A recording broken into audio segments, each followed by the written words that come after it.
មីវឈឺហើយណាសុខភាពអត់ល្អទេអាកាសធាតុប្រែប្រួលឈឺហើយមុខស្អុយប៉ែ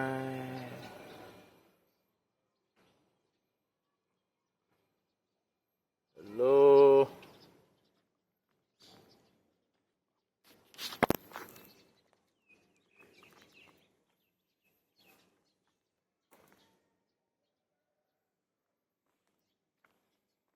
មកទៅរកចំណីស៊ី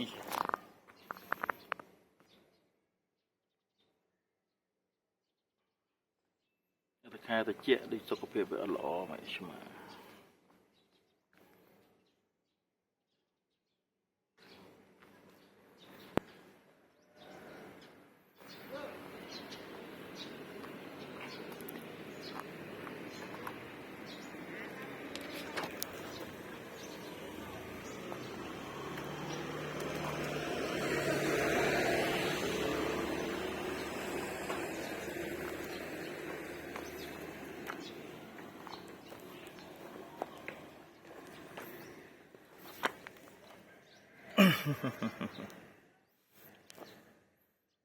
អើយណាឃ្លានខ្លះតោះ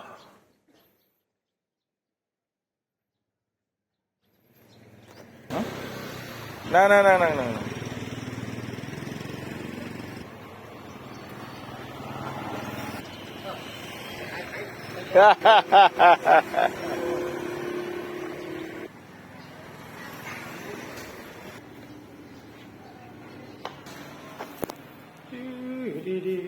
ទៅតាម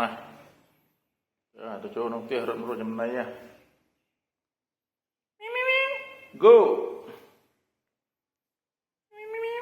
Go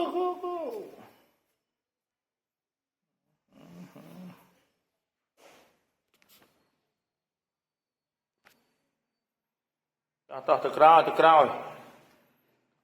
ទៅក្រោយទៅក្រោយទៅក្រោយទៅក្រោយ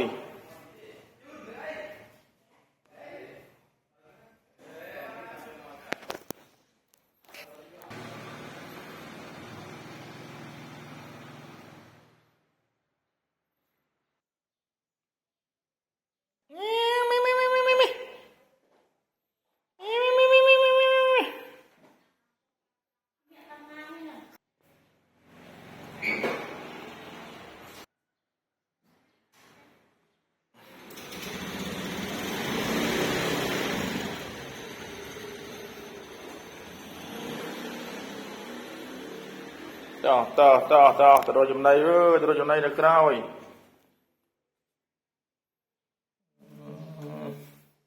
ទៅណា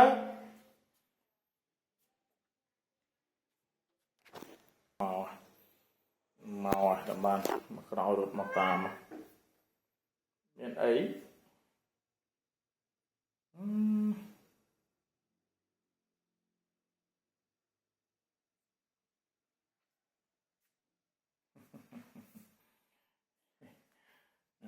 ទូមនុស្សវាមករត់មនុស្សមានអីស៊ីយ៉ាំទៅទៀត